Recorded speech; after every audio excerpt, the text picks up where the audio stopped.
Man lazimal istighfar, siapa yang banyak beristighfar, Allah berikan 4. Ja'alallahu lahu min kulli dhiqin makhraja, segala kesempitannya dilapangkan Allah, sempit hatinya dilapangkan Allah, sempit dadanya dilapangkan Allah. Wali wa min kulli hammin faraja, segala kesusahannya diberikan Allah kemudahan. Susah rezekinya, susah hidupnya, susah pikirannya, susah urusannya, dimudahkan Allah. Wa razaqahu min haitsu la yahtasib, diberi Allah rezeki dari jalan yang tidak disangka-sangka, yang tidak diduga-duga, datang rezeki itu. Siapa yang menjanjikan? Nabi Muhammad SAW. Nabi bicara dari mana? Wa ma yantiqu 'anil hawa in huwa illa wahyun yuha. Dia bicara bukan mengikuti hawa nafsunya, melainkan dari wahyu yang dibawa oleh Jibril dari Allah Subhanahu wa taala. Memperbanyak istighfar. Yang keempat, wa ma kana Allahu mu'adzibahum wa hum yastaghfirun. Allah tidak akan menurunkan azab wa hum yastaghfirun selama mereka mau beristighfar. Oleh sebab itu, kenapa tsunami tidak datang? Kenapa gunung tidak meletus? Kenapa air yang dari laut tidak naik ke darat? Kenapa tidak terjadi gempa bumi?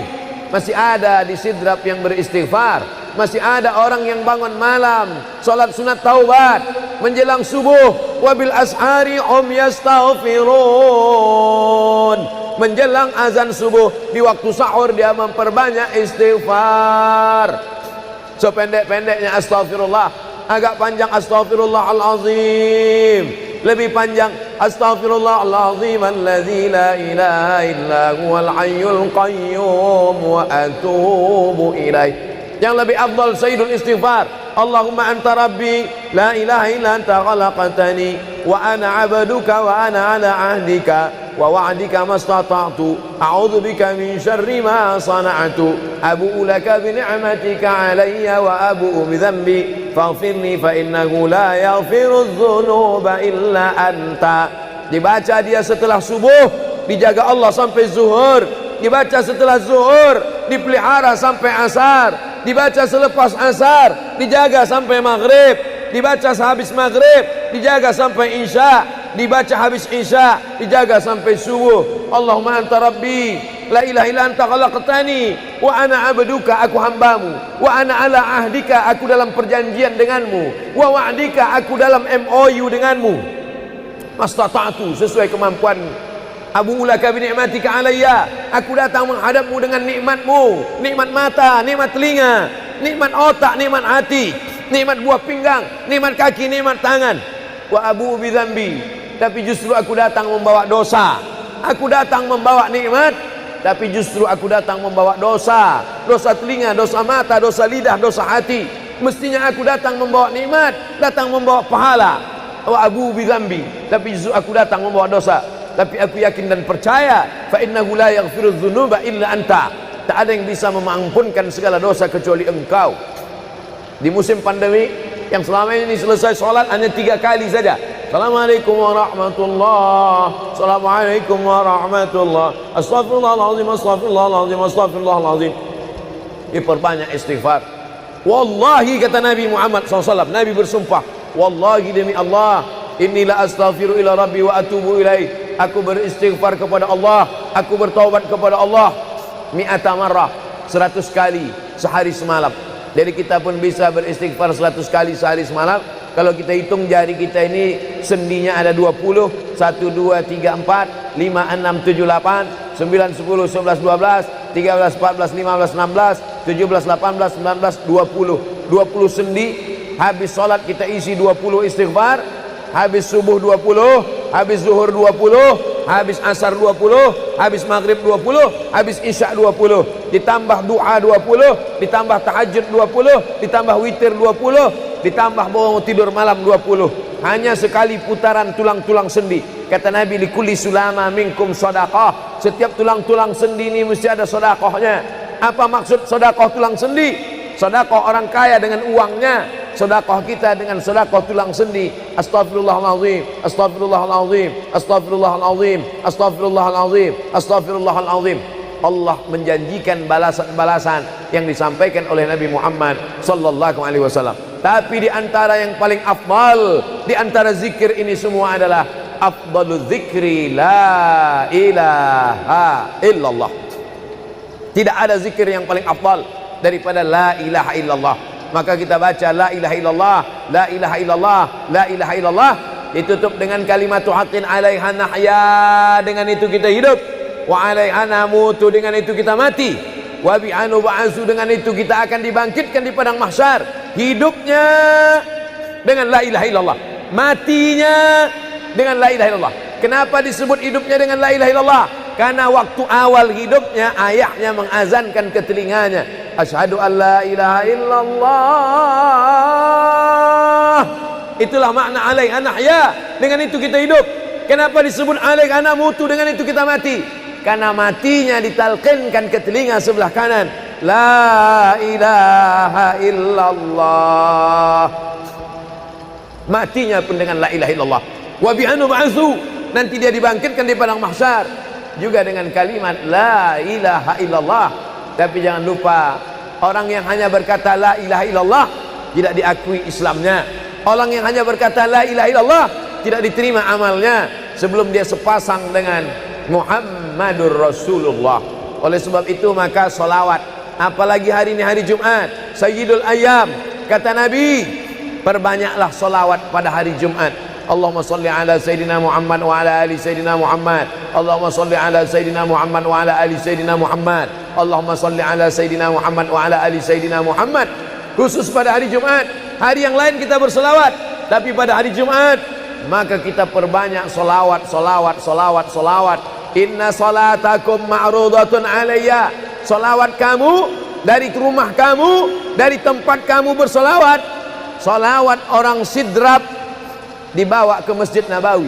Salawat orang sidrap dibawa ke makam Nabi. Allahumma salli ala Sayyidina Muhammad dari Masjid Agung Sidrap dibawa ke Masjid Nabawi di kota Al-Madinah Al-Munawwarah. Lalu kemudian sahabat bertanya, kaifa salatuna ma'rudatun alaika wa qad arimta? Bagaimana salawat kami dibawa ke makammu padahal engkau sudah mati, meninggal dunia? Bukankah orang yang mati itu tidak hidup? Bukankah orang mati itu dimakan cacing tanah? Apa jawab Nabi? Innallaha harramal arda ajsadal anbiya. Allah mengharamkan tanah memakan jasad para nabi. Jadi sahabat Nabi itu rasional, sahabat Nabi itu berpikir, sahabat Nabi itu bukan hanya diam, sahabat Nabi itu bukan hanya nerima saja, sahabat Nabi itu bertanya, bagaimana mungkin salawat kami bisa dibawa ke makammu padahal kau sudah mati dimakan cacing tanah? Nabi menjawab, innallaha harramal arda ajsadal anbiya. Allah mengharamkan tanah memakan jasad para nabi.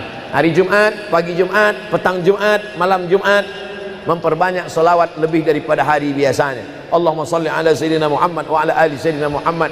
Membaca surat Al-Kahfi.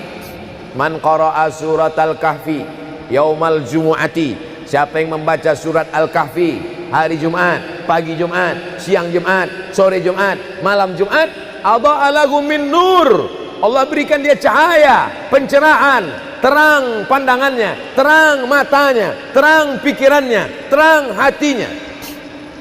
Kalau sudah gelap, kita suntuk. Makanya anak kecil tidak boleh mati lampu. Kalau ada anak kecil malam mati lampu, napasnya bisa sesak. Kenapa sesak? Sempit dadanya. Itu maknanya kalau Allah kasih kita terang cahaya karena membaca surat Al-Kahfi hari Jumat. Tapi jangan sampai menyuruh orang baca surat Al-Kahfi, ternyata yang ceramah ini belum baca surat Al-Kahfi. Bacalah surat Al-Kahfi. Ustaz sudah baca. Oh, saya ngajak aja. Enggak. Sebelum ceramah saya baca dulu. Malam Jumat, tadi malam. Habis sholat tahajud, duduk, baca surat Yasin, baca surat Al-Kahfi. Supaya waktu menyampaikannya plong. Karena kalau kita hanya menyuruh saja tidak mengamalkannya, terasa di dalam hati. Bacalah surat Al-Kahfi. Pembohong. Oleh sebab itu saya mengajak, tapi saya sudah baca duluan. Man qara'a surat Yasin lailatal Jum'ah. Siapa yang membaca surat Yasin malam, tidak hanya malam Jumat. Man qara'a Yasin fi lailatin, tak ada disebut malam Jumat. Siapa yang baca surat Yasin pada suatu malam, malam Senin, malam Selasa, malam Rabu, malam Kamis, malam Ahad, malam Jumat, ghufira lahu, asbaha maghfuran lah. Waktu subuh dia sudah diampunkan Allah. Adapun surat Al-Kahfi tadi malam, malam Jumat, pagi Jumat, siang Jumat, sore Jumat, sampai nanti sebelum matahari tenggelam. Dan dari salat asar sampai matahari tenggelam, waktu mustajab untuk berdoa, didoakan segala kebaikan-kebaikan. Sayyidul ayyam, induk dari segala hari. Berapa banyak orang amat sangat ingin hidup di hari ini tapi meninggal kemarin sore. Berapa banyak amat sangat ingin hidup di bulan ini tapi sudah didahului oleh ajal, janji kepada Allah Subhanahu wa taala. Jangan ada sedetik pun waktu yang sia-sia, yang kosong hampa tanpa kita isi dengan amal kepada Allah Subhanahu wa taala. Man shalla alayya salatan, siapa yang bersolawat satu kali, sallallahu alaihi biha asyra, Allah balas 10 kebaikan. Huttan anhu asyara sayiat, ditutupi 10 kesalahan. Wa rufi'at lahu asyara darajat, dinaikkan 10 darajat tingkatan kemuliaan. Satu kali salawat 10 dosa diampunkan, 10 kebaikan pahala dituliskan, 10 derajat kemuliaan diangkat, dinaikkan di hadapan Allah Subhanahu wa taala. Oleh sebab itu maka hari ini kita perbanyak selawat, pertemuan selawat, berjumpa dengan orang berselawat. Dan kita memang melakukan tradisi-tradisi itu. Ketika ada orang mau menikah berselawat, anaknya akikah berselawat, acara walimah berselawat, khatib khutbah Jumat kalau tidak berselawat batal Jumatnya. Orang yang sedang sholat kalau dia tidak berselawat, menurut mazhab Syafi'i batal sholatnya. Orang yang berdoa kalau tidak berselawat, doanya tergantung tidak dikabulkan Allah. Majlis kita kalau tidak ada selawat, maka majlis itu berubah menjadi majlis antanajifah, majlis mangkai, majlis busuk, majlis berbau. Oleh sebab itu tidak ada cara lain menolak ini semua adalah dengan cara bersolawat, solawat dan solawat. Itu poin yang ketiga. Poin yang keempat, di antara menjauhkan kita dari bala ini, tolak bala ini adalah shadaqatus sirri tadfa'u mitatassu. Sedekah menolak bala, mati su'ul khatimah. Makanya dulu kita ada istilah sedekah tolak bala. Sedekah menolak musibah, sedekah menolak bencana, sedekah menolak wabah.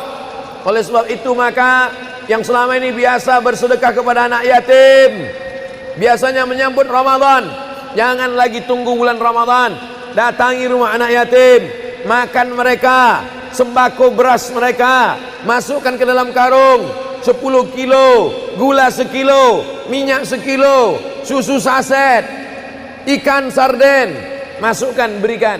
Ini dengan niat menolak segala musibah, segala bencana, segala wabah. Orang-orang yang mati itu kalau dia ditanya Allah Subhanahu wa taala, hai mayit, hai orang yang mati, seandainya ku kasih kau hidup lagi, mau apa tidak? Mereka amat sangat ingin hidup. Apa kata mereka? Kami ingin hidup. Laula akhartani ila ajalin qarib, kasihlah kami hidup ya Allah qarib, sebentar, sekejap, semenit, sedetik saja. Kalau aku kasih kau hidup, kau mau apa? Kata Allah. Mereka menjawab, dalam Al-Quran diceritakan, laula akhartani ila ajalin qarib, kalau kau kasih aku hidup walaupun sedetik saja, fa as-saddaqa, aku mau bersedekah ya Allah. Kenapa orang mati itu tidak berkata, kasih aku hidup sedetik saja, aku mau haji dan umrah? Tidak ada. Kasih aku sedetik saja, aku mau pergi berjihad? Tidak. Kasih aku sedetik saja, aku mau sholat sepanjang malam? Tidak. Mereka mengatakan, fa as-saddaqa, aku mau bersedekah. Mengapa orang mati itu kalau dihidupkan mau bersedekah? Dijawab oleh para ulama, karena haji dan umrah balasannya nanti setelah hisab masuk surga. Al-hajjul mabrur, haji yang mabrur, laisa lahu jaza illal jannah, balasannya surga. Tapi sedekah balasannya sudah didapatkan ketika dikubur. Begitu mati masuk kubur langsung dapat balasan sedekah. Itulah makanya kata Nabi, idza matal insan, kalau manusia mati, inqata'a, putus amalnya. Tapi ada yang tak putus, shadaqatun jariyah, sedekah yang mengalir. Belum bangkit dari kubur, belum padang mahsyar, belum hisab, belum timbangan amal, belum meniti titian siratal mustaqim, balasannya sudah nampak. Itu kehebatan sedekah dibandingkan amal yang lain. Oleh sebab itu sedekah ini luar biasa. Shadaqatus sirri tadfa'u mitatassu, sedekah menolak mati su'ul khatimah, sedekah menolak bala. Man lazimal istighfar, siapa yang banyak beristighfar, Allah berikan 4. Ja'alallahu lahu min kulli dhiqin makhraja, segala kesempitannya dilapangkan Allah, sempit hatinya dilapangkan Allah, sempit dadanya dilapangkan Allah.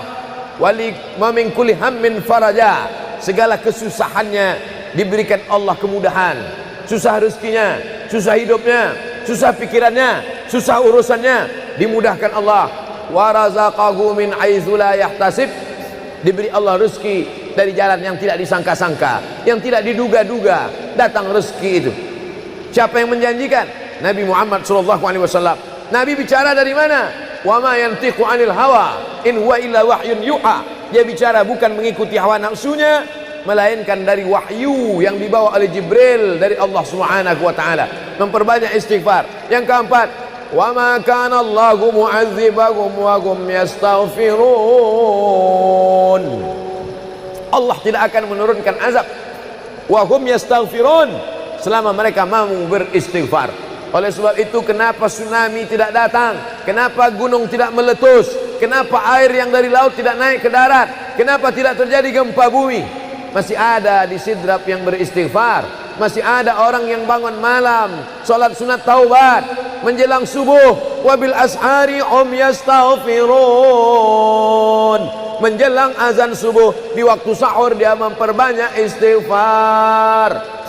Sependek-pendeknya astaghfirullah, agak panjang astaghfirullahalazim, lebih panjang astaghfirullahalazim alladzi la ilaha illa huwal hayyul qayyum wa atubu ilaih. Yang lebih afdal sayyidul istighfar, Allahumma anta rabbi la ilaha illa anta khalaqtani wa ana 'abduka wa ana 'ala 'ahdika wa wa'dika mastata'tu a'udzu bika min syarri ma sana'tu abu'u laka bi ni'matika 'alayya wa abu'u bi dhanbi faghfirli fa innahu la yaghfiru dzunuba illa anta. Dibaca dia setelah subuh, dijaga Allah sampai zuhur. Dibaca setelah zuhur, dipelihara sampai asar. Dibaca selepas asar, dijaga sampai maghrib. Dibaca sehabis maghrib, dijaga sampai isya. Dibaca habis isya, dijaga sampai subuh. Allahumma anta rabbi la ilaha illa anta khalaqtani wa ana 'abduka, aku hambamu, wa ana 'ala ahdika, aku dalam perjanjian denganmu, wa wa'dika, aku dalam MOU denganmu, mastata'tu, sesuai kemampuanmu. Abu ulaka bi ni'matika alayya, aku datang menghadapmu dengan nikmatmu, nikmat mata, nikmat telinga, nikmat otak, nikmat hati, nikmat buah pinggang, nikmat kaki, nikmat tangan. Wa abu bi dzambi, tapi justru aku datang membawa dosa. Aku datang membawa nikmat, tapi justru aku datang membawa dosa. Dosa telinga, dosa mata, dosa lidah, dosa hati. Mestinya aku datang membawa nikmat, datang membawa pahala. Wa abu bi dzambi, tapi justru aku datang membawa dosa. Tapi aku yakin dan percaya, fa innahu la yaghfiru dzunuba illa anta, tak ada yang bisa mengampunkan segala dosa kecuali engkau. Di musim pandemi yang selama ini selesai sholat hanya 3 kali saja. Assalamualaikum warahmatullah, assalamualaikum warahmatullah, astaghfirullahaladzim, astaghfirullahaladzim, astaghfirullahaladzim. Diperbanyak istighfar. Wallahi, kata Nabi Muhammad SAW, Nabi bersumpah, wallahi demi Allah, inilah astaghfiru ila rabbi wa atubu ilaih. Aku beristighfar kepada Allah, aku bertaubat kepada Allah mi'ata marrah, 100 kali sehari semalam. Jadi kita pun bisa beristighfar 100 kali sehari semalam. Kalau kita hitung jari kita ini sendinya ada 20, 1, 2, 3, 4, 5, 6, 7, 8, 9, 10, 11, 12, 13, 14, 15, 16, 17, 18, 19, 20. 20 sendi. Habis sholat kita isi 20 istighfar. Habis subuh 20, habis zuhur 20, habis asar 20, habis maghrib 20, habis isya 20, ditambah doa 20, ditambah tahajud 20, ditambah witir 20, ditambah bangun tidur malam 20. Hanya sekali putaran tulang-tulang sendi. Kata Nabi, likulli sulama minkum sedekah, setiap tulang-tulang sendi ini mesti ada sedekahnya. Apa maksud sedekah tulang sendi? Sedekah orang kaya dengan uangnya, sedekah kita dengan sedekah tulang sendi. Astaghfirullahalazim, astaghfirullahalazim, astaghfirullahalazim, astaghfirullahalazim, astaghfirullahalazim.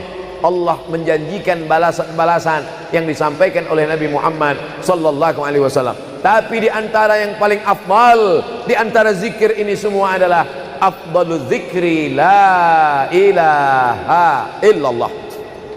Tidak ada zikir yang paling afdal daripada la ilaha illallah. Maka kita baca la ilaha illallah, la ilaha illallah, la ilaha illallah, ditutup dengan kalimat haqqin 'alaiha nahya, dengan itu kita hidup, wa 'alaiha namutu, dengan itu kita mati, wa bi'anu ba'su, dengan itu kita akan dibangkitkan di padang mahsyar.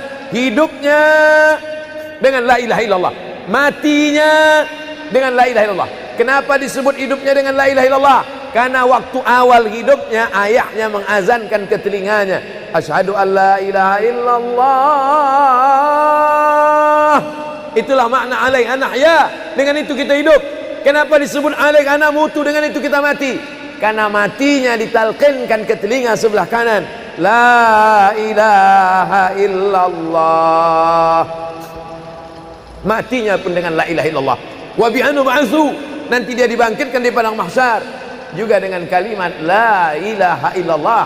Tapi jangan lupa, orang yang hanya berkata la ilaha illallah tidak diakui Islamnya. Orang yang hanya berkata la ilaha illallah tidak diterima amalnya sebelum dia sepasang dengan Muhammadur Rasulullah. Oleh sebab itu maka solawat, apalagi hari ini hari Jumat, Sayyidul Ayyam, kata Nabi, perbanyaklah solawat pada hari Jumat. Allahumma salli ala Sayyidina Muhammad wa ala ali Sayyidina Muhammad. Allahumma salli ala Sayyidina Muhammad wa ala ali Sayyidina Muhammad. Allahumma salli ala Sayyidina Muhammad wa ala ali Sayyidina Muhammad. Khusus pada hari Jumat. Hari yang lain kita berselawat, tapi pada hari Jumat maka kita perbanyak solawat, solawat, solawat, solawat. Inna salatakum ma'rudatun alayya. Solawat kamu dari rumah kamu, dari tempat kamu bersolawat. Solawat orang sidrap dibawa ke Masjid Nabawi. Salawat orang sidrap dibawa ke makam Nabi. Allahumma salli ala Sayyidina Muhammad dari Masjid Agung Sidrap dibawa ke Masjid Nabawi di kota Al-Madinah Al-Munawwarah. Lalu kemudian sahabat bertanya, kaifa salatuna ma'rudatun alaika wa qad arimta? Bagaimana salawat kami dibawa ke makammu padahal engkau sudah mati, meninggal dunia? Bukankah orang yang mati itu tidak hidup? Bukankah orang mati itu dimakan cacing tanah? Apa jawab Nabi? Innallaha harramal arda ajsadal anbiya. Allah mengharamkan tanah memakan jasad para nabi. Jadi sahabat Nabi itu rasional, sahabat Nabi itu berpikir, sahabat Nabi itu bukan hanya diam, sahabat Nabi itu bukan hanya nerima saja, sahabat Nabi itu bertanya, bagaimana mungkin salawat kami bisa dibawa ke makammu padahal kau sudah mati dimakan cacing tanah? Nabi menjawab, innallaha harramal arda ajsadal anbiya. Allah mengharamkan tanah memakan jasad para nabi. Hari Jumat, pagi Jumat, petang Jumat, malam Jumat, memperbanyak salawat lebih daripada hari biasanya. Allahumma salli ala Sayyidina Muhammad wa ala ali Sayyidina Muhammad. Membaca surat Al-Kahfi. Man qara'a surat Al-Kahfi yaumal jumu'ati. Siapa yang membaca surat Al-Kahfi hari Jumat, pagi Jumat, siang Jumat, sore Jumat, malam Jumat, adha'a lahu min nur. Allah berikan dia cahaya, pencerahan, terang pandangannya, terang matanya, terang pikirannya, terang hatinya. Kalau sudah gelap, kita suntuk. Makanya anak kecil tidak boleh mati lampu. Kalau ada anak kecil malam mati lampu, napasnya bisa sesak. Kenapa sesak? Sempit dadanya. Itu maknanya kalau Allah kasih kita terang cahaya karena membaca surat Al-Kahfi hari Jumat. Tapi jangan sampai menyuruh orang baca surat Al-Kahfi, ternyata yang ceramah ini belum baca surat Al-Kahfi. Bacalah surat Al-Kahfi. Ustaz sudah baca. Oh, saya ngajak aja. Enggak. Sebelum ceramah saya baca dulu. Malam Jumat, tadi malam. Habis sholat tahajud, duduk, baca surat Yasin, baca surat Al-Kahfi. Supaya waktu menyampaikannya plong. Karena kalau kita hanya menyuruh saja tidak mengamalkannya, terasa di dalam hati. Bacalah surat Al-Kahfi. Pembohong. Oleh sebab itu saya mengajak, tapi saya sudah baca duluan. Man qara'a surat Yasin lailatal Jum'ah. Siapa yang membaca surat Yasin malam, tidak hanya malam Jumat. Man qara'a Yasin fi lailatin, tak ada disebut malam Jumat. Siapa yang baca surat Yasin pada suatu malam, malam Senin, malam Selasa, malam Rabu, malam Kamis, malam Ahad, malam Jumat, ghufira lahu, asbaha maghfuran lah. Waktu subuh dia sudah diampunkan Allah. Adapun surat Al-Kahfi tadi malam, malam Jumat, pagi Jumat, siang Jumat, sore Jumat, sampai nanti sebelum matahari tenggelam. Dan dari salat asar sampai matahari tenggelam, waktu mustajab untuk berdoa, didoakan segala kebaikan-kebaikan. Sayyidul ayyam, induk dari segala hari. Berapa banyak orang amat sangat ingin hidup di hari ini, tapi meninggal kemarin sore. Berapa banyak amat sangat ingin hidup di bulan ini, tapi sudah didahului oleh ajal, janji kepada Allah Subhanahu wa taala. Jangan ada sedetik pun waktu yang sia-sia, yang kosong hampa, tanpa kita isi dengan amal kepada Allah Subhanahu wa taala. Man shalla alayya salatan, siapa yang bersolawat satu kali, sallallahu alaihi biha asyra, Allah balas 10 kebaikan. Huttan anhu asyara sayiat, ditutupi 10 kesalahan. Wa rufi'at lahu asyara darajat, dinaikkan 10 darajat tingkatan kemuliaan. Satu kali salawat 10 dosa diampunkan, 10 kebaikan pahala dituliskan, 10 derajat kemuliaan diangkat, dinaikkan di hadapan Allah Subhanahu wa taala.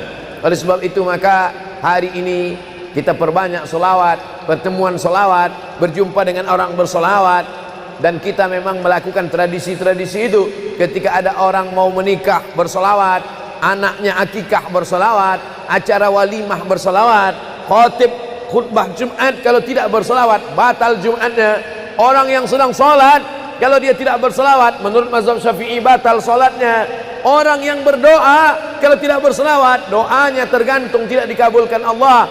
Majlis kita kalau tidak ada selawat, maka majlis itu berubah menjadi majlis antanajifah, majlis mangkai, majlis busuk, majlis berbau. Oleh sebab itu tidak ada cara lain menolak ini semua adalah dengan cara bersolawat, solawat dan solawat. Itu poin yang ketiga. Poin yang keempat, di antara menjauhkan kita dari bala ini, tolak bala ini adalah shadaqatus sirri tadfa'u mitatassu. Sedekah menolak bala, mati su'ul khatimah. Makanya dulu kita ada istilah sedekah tolak bala, sedekah menolak musibah, sedekah menolak bencana, sedekah menolak wabah. Oleh sebab itu maka yang selama ini biasa bersedekah kepada anak yatim, biasanya menyambut Ramadan, jangan lagi tunggu bulan Ramadan, datangi rumah anak yatim, makan mereka, sembako beras mereka, masukkan ke dalam karung 10 kilo, gula sekilo, minyak sekilo, susu saset, ikan sarden, masukkan, berikan. Ini dengan niat menolak segala musibah, segala bencana, segala wabah. Orang-orang yang mati itu kalau dia ditanya Allah Subhanahu wa taala, hai mayit, hai orang yang mati, seandainya ku kasih kau hidup lagi, mau apa tidak? Mereka amat sangat ingin hidup. Apa kata mereka? Kami ingin hidup. Laula akhartani ila ajalin qarib, kasihlah kami hidup ya Allah qarib, sebentar, sekejap, semenit, sedetik saja. Kalau aku kasih kau hidup, kau mau apa? Kata Allah. Mereka menjawab, dalam Al-Quran diceritakan, laula akhartani ila ajalin qarib, kalau kau kasih aku hidup walaupun sedetik saja, fa as-saddaqa, aku mau bersedekah ya Allah. Kenapa orang mati itu tidak berkata, kasih aku hidup sedetik saja, aku mau haji dan umrah? Tidak ada. Kasih aku sedetik saja, aku mau pergi berjihad? Tidak. Kasih aku sedetik saja, aku mau sholat sepanjang malam? Tidak. Mereka mengatakan, fa as-saddaqa, aku mau bersedekah. Mengapa orang mati itu kalau dihidupkan mau bersedekah? Dijawab oleh para ulama, karena haji dan umrah balasannya nanti setelah hisab masuk surga. Al-hajjul mabrur, haji yang mabrur, laisa lahu jaza' illal jannah, balasannya surga. Tapi sedekah balasannya sudah didapatkan ketika dikubur. Begitu mati masuk kubur langsung dapat balasan sedekah. Itulah makanya kata Nabi, idza matal insan, kalau manusia mati, inqata'a, putus amalnya. Tapi ada yang tak putus, shadaqatun jariyah, sedekah yang mengalir. Belum bangkit dari kubur, belum padang mahsyar, belum hisab, belum timbangan amal, belum meniti titian siratal mustaqim, balasannya sudah nampak. Itu kehebatan sedekah dibandingkan amal yang lain. Oleh sebab itu sedekah ini luar biasa. Shadaqatus sirri tadfa'u mitatassu, sedekah menolak mati su'ul khatimah, sedekah menolak bala. Alhamdulillah, Allahumma salli ala Sayyidina Muhammad wa ala ali Sayyidina Muhammad. Kullu amrin zibalin, semua amal yang baik, walam yubda' bihamdillah, kalau tidak diawali dengan alhamdulillah, pujian kepada Allah, fahuwa aqta', maka amal itu putus. Makna putus, putus sampai di dunia saja, tak boleh dibawa sebagai bekal menghadap Allah. Maka kita ingin amal kita malam ini tidak putus, maka kita awali dengan alhamdulillahi rabbil alamin.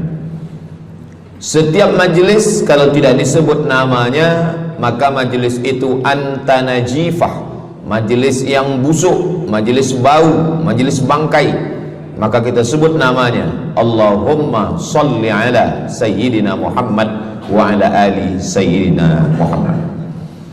Laisa minna, bukan golongan kami, kata Nabi SAW.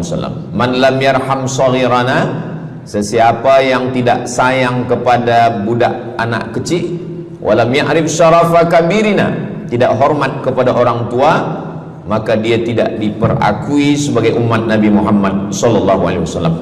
Semua anak-anak muda-muda, belia-belia yang saya sayangi, para alim ulama, tuan-tuan guru, datuk-datuk, datin-datin, semua yang berhadir ini insyaallah dimuliakan Allah Subhanahu wa taala. Amin ya rabbal alamin.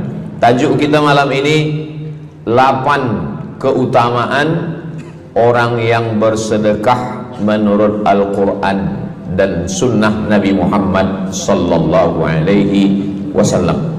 Keutamaan yang pertama, kalau orang mati itu ditanya, apakah kamu mau hidup lagi? Maka orang mati itu menjawab, tapi belum ada orang yang mati hidup lagi. Macam mana kita boleh tahu dia menjawab? Sebab diceritakan Allah dalam Al-Quran. Apa kata mereka? A'udzubillahi minasyaitonirrajim. Laula akhartani ila ajalin qarib.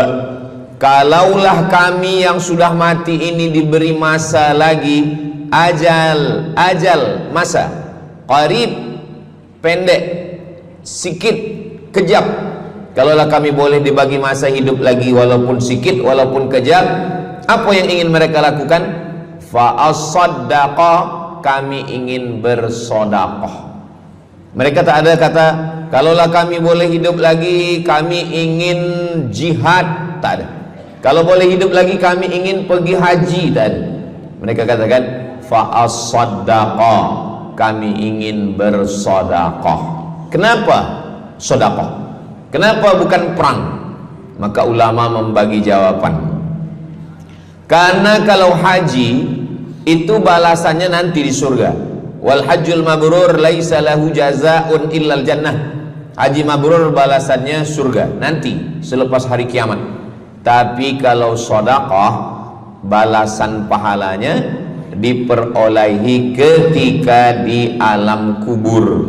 Itulah kenapa orang-orang yang mati itu ingin kalau hidup lagi fa as-saddaqa, mereka ingin bersedekah. Sedekah, hampir semua kata-kata dalam bahasa Arab itu asalnya 3 huruf. Sedekah. Sedekah artinya benar. Shadaqallahul azim, maha benar Allah. Sedekah artinya benar. Kalau memang benar betul iman kita, mana buktinya? Buktinya adalah dengan bersedekah. Itulah kenapa sedekah itu disebut dengan sedekah, tanda iman itu benar. Karena untuk menggerakkan lidah bercakap sangat mudah. Apa kata pepatah orang Melayu? Lidah tak bertulang. Mudah saja menggerakkan. Asyhadu an la ilaha illallah wa asyhadu anna Muhammadar Rasulullah. Kalau memang benar betul cakap, mana buktinya? Buktinya adalah sedekah. Lelaki mengatakan saya cinta kepada kamu, senang saja nak mengatakan cinta, tapi apa bukti, proof, mana memang betul cinta? Maka dia mesti bagikan sedekah. Kalau yang tadi itu sedekah, kalau ini namanya sadaq. Sadaq artinya mahar.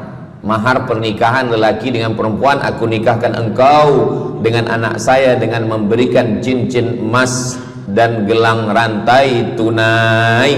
Itulah dia sedekah, tanda bukti cinta dia kepada seorang perempuan. Sedekah benar. As-sidqu, sidik, benar. As-siddiq, orang yang benar. Maka disebut dia dengan Abu Bakar Siddiq, kerana dia benar memberikan emas sebesar batu waktu dibawa pergi hijrah bersama Nabi Muhammad SAW. Maka dia disebut dengan Siddiq kerana dia benar imannya dengan memberikan sedekah. Tapi ada makna siddiq yang lain, ketika yang lain mendustakan Nabi, tak percaya kepada Isra Mi'raj, dialah orang yang percaya, maka disebut dia dengan Siddiq. Siddiq dari kata sadaq, benar, karena iman dia yang benar. Mana bukti, proof bahwa iman dia benar? Dia bersedekah, membagikan emasnya sebesar batu. Nama dia Abu Bakar Siddiq. Nama ayah dia Abu Quhafah. Ayah dia tak Islam. Apa kata ayah dia? Habislah emas Abu Bakar itu dibawa Muhammad sallallahu alaihi wasallam. Anak Abu Bakar itu namanya Asma. Asma, mana emas ayah kamu? Dah habis dibawa Muhammad. Dia benci betul dengan Nabi Muhammad. Datang Asma, dia ambil batu, dia masukkan ke dalam kain. Kata Asma, emas ayah tu masih ada dalam kain, Datuk. Lalu Abu Quhafah memegang. Abu Quhafah ni buta, dia tak nampak. Oh ya, masih ada lagi. Rupanya emas itu sudah dibawa hijrah bersama Rasulullah sallallahu alaihi wasallam. Makanya kata Nabi, "Lau anfaqa ahadukum mithla Uhudin zahaban." Seandainya ada di antara kamu yang boleh berwakaf emas walaupun sebesar Bukit Uhud. Bukit Uhud itu panjangnya 7 km. Seandainya ada di antara kamu yang boleh berwakaf emas sebesar Bukit Uhud, itu tak sampai setengah tapak tangan Sayyidina Abu Bakar Siddiq. Kenapa? Sebab kalau sekarang ada orang bersedekah banyak, memanglah sekarang sudah aman. Tapi masa itu masa susah, masa payah, Abu Bakar Siddiq menunjukkan bukti keimanannya. Ini keutamaan yang pertama menurut Al-Quran. Kenapa orang bersedekah? Kerana orang-orang mati, kalau dia boleh bagi tambah umur hidup lagi, mereka berkata, fa'as-saddaqa, kami ingin bersedekah. Itu yang pertama. Yang kedua, sampai berapa nih? Sampai 8. Tadi saya dibagi tahu Ustadz sampai 8, atau tak pun sampai 8, kalau dah habis 60 menit habis. Yang kedua, idzas sama'um fatarat, langit terbelah, wa idzal kawakibun tasarat, planet bertembung, berjatuhan, wa idzal biharu fujirat, lautan diletupkan, tsunami namanya, wa idzal quburu bu'thirat, semua yang dikubur dibangkitkan. Selepas itu kita pun bangkit dari kubur. Innama amruhu idza arada syai'an ayyakula lahu kun fayakun. Bila kita bangkit, tak ada atap, tak ada dinding, tak ada pokok kayu, semua gunung-gunung macam bulu kambing dihembus angin. Wa takunul jibalu kal ihnil manfush, macam bulu kambing dihembus angin. Di mana kita bernaung? Di mana kita berlindung? Kata Nabi sallallahu alaihi wasallam. Ini yang kedua. Kullu mri'in tahta zilli sadaqatihi, orang akan bernaung di bawah sedekah. Bukan bernaung di bawah haji, bukan bernaung di bawah sembahyang, bukan bernaung di bawah puasa, tapi tempat bernaung atap adalah sedekah. Tapi jangan sebab kita kaji sedekah malam ni, esok subuh tak sembahyang. Awak tak sembahyang, kita bernaung di bawah sedekah. Betul, memang bernaung di bawah sedekah, tapi tiangnya sembahyang. As-salatu imaduddin, sembahyang, salat itu adalah tiang daripada agama. Maka tempat kita berlindung, tempat kita bernaung nanti adalah sedekah. Ada yang tenggelam kerana peluh saking panasnya, ada yang tenggelam kerana peluh sampai ke lutut, ada sampai ke pinggang, ada sampai ke leher, ada yang tenggelam habis. Tapi ada orang yang merasa sejuk, selesa. Kenapa? Kullu mri'in tahta zilli sadaqatihi, orang akan bernaung di bawah sedekah. Orang-orang yang membina masjid, macam mana mahalnya masjid, jutaan ringgit, maka ketika dia mati menghadap Allah Subhanahu wa taala, semua kepanasan, semua terik matahari sejengkal dari ubun-ubun kepala, tapi ada orang yang tahta zilli sadaqatihi, dia akan bernaung di bawah sedekah. Mudah-mudahan panjang umur, Allah bagi kita rezeki supaya kita boleh bernaung di bawah sedekah kita nanti insyaallah. Kita masa siang 12 jam, malam 12 jam, tapi di akhirat nanti khamsin alfasanah, 50.000 tahun, belum tentu lagi diputuskan di pengadilan Allah Subhanahu wa taala. Datang orang menghadap Nabi Adam, wahai Adam, kami sudah kepanasan, kami tak tahan di padang mahsyar ini. Kata Nabi Adam, saya malu menghadap Allah. Dulu kata Allah, la taqraba hadhihi syajarah, jangan dekati pokok kuldi, fatakuna minaz zalimin, nanti engkau jadi orang zalim. Fa azallahumas syaitan, tapi digoda syaitan.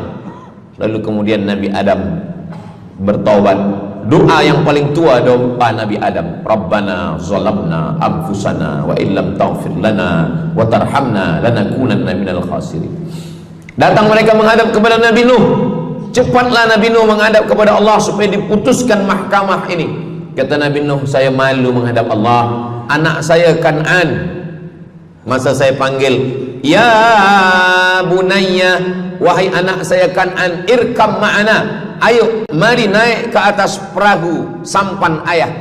Apa kata Kan'an? Sa'awi ila jabali ya'simuni minal ma, saya naik sampan, saya naik ke atas bukit, saya akan selamat.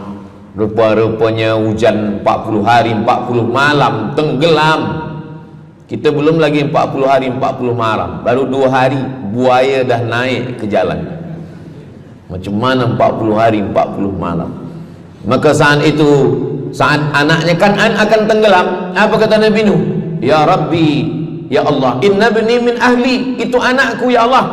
Allah marah. Apa kata Allah? Innahu laisa min ahlik, dia bukan anakmu, innahu amalun ghairu salih, karena amal dia tak baik. Nabi Nuh malu menghadap Allah. Datang mereka kepada Nabi Musa alaihissalam. Kata Nabi Musa, saya pun malu menghadap Allah kerana perbuatan Bani Israel, umat saya jahat. Mereka datang menghadap Nabi Isa. Kata Nabi Isa, saya malu menghadap Allah kerana mereka menyembah saya selepas saya meninggalkan mereka. Pada akhirnya mereka datang menghadap Sayyidina wa Maulana wa Syafi'ina Muhammad sallallahu alaihi wasallam. Hanya Nabi Muhammad lah yang berani menghadap Allah. Sebab apa? Sebab dia umatnya. Maka walaupun kita umat yang paling kecil, umur paling pendek, badan paling tidak bertenaga, tapi kita adalah umat yang pertama nanti yang akan diputuskan perkara, dan kita adalah umat yang pertama akan masuk ke dalam surga Allah Subhanahu wa ta'ala.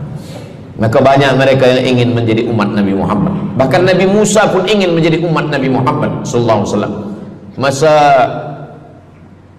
Umar bin Khattab datang membawa lembaran-lembaran Taurat, Nabi berkata, apa itu wahai Musa?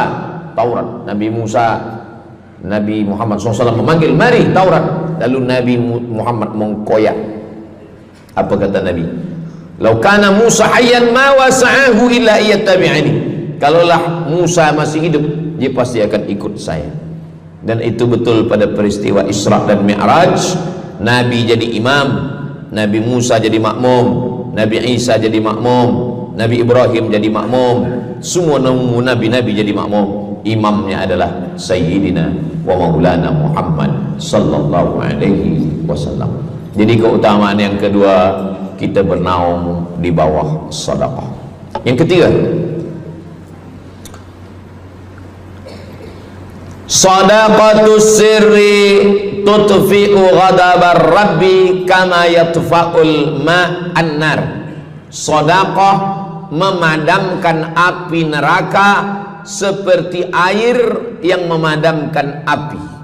Kita kalau nampak api, mudah-mudahan kita selamat daripada terbakar, amin. Lalu kemudian datang api, kita padamkan dengan air. Lalu kemudian macam mana memadamkan api neraka? Air sebanyak apa yang boleh memadamkan? Maka kata Nabi SAW, keutamaan yang ketiga adalah sadaqatus sirri tutfi'u ghadabar rabbi, sedekah memadamkan api neraka. Jadi kalau kita dulu banyak silap, banyak salah, banyak dosa. Kullu bani Adam, semua manusia ini khata'un, semua pernah salah, pernah mabuk, pernah berzina, pernah minum khamar, pernah berjudi. Kalaupun dia tidak buat dosa yang zahir, pernah hasad, pernah dengki, busuk hati. Maka ketika itu macam mana memadamkan murka Allah dengan istighfar, memadamkan dengan sembahyang, solat, sunat, taubat? Ada satu cara lagi. Dengan cara apa? Memadamkannya dengan sedekah. Tudfi'u ghadabar rabbi, memadamkan murka marah Allah subhanahu wa ta'ala, padam dengan sedekah. Tapi tentu saja sedekah yang ikhlas kerana Allah subhanahu wa ta'ala. Datang seorang yang sudah banyak dosa menghadap Nabi, menghadap pendeta Yahudi. Wahai pendeta Yahudi, saya ini banyak salah, banyak dosa. Saya sudah membunuh 99 orang. Apakah mungkin Tuhan mengampunkan dosa saya? Kata pendeta Yahudi, Tuhan tidak mengampuni dosa kamu kerana kamu sudah membunuh. Dia cabut pisau dia. Kalau begitu, kamulah yang ke-100. Dia dah bunuh 99. Itu maka saya takut juga kalau datang orang, Ustaz Somad, apakah Allah mengampuni dosa saya? Apa dosa kamu? Membunuh orang. Ayo Allah ampunkan dosa. Faqtulu anfusakum, bunuhlah diri kamu. Surat Al-Baqarah. Bunuhlah diri kamu. Fataba alaikum, Allah menerima taubat kamu dengan membunuh diri. Sebab Bani Israel minta ampun kepada Allah bukan dengan istighfar, minta ampun kepada Allah bukan dengan sembahyang taubat. Bani Israel kalau dia minta ampun kepada Allah dulu zaman Nabi Musa, dia ambil pedang, dia ambil parang panjang, dia cari orang yang sama-sama berdosa. Saya ada dosa, saya cari tuan-tuan yang ada dosa. Tuan ada dosa? Ada. Kita nak bertaubat? Ya, ayo kita. Nanti kita sama-sama cincang. Nanti tuan cincang saya cincang tuan.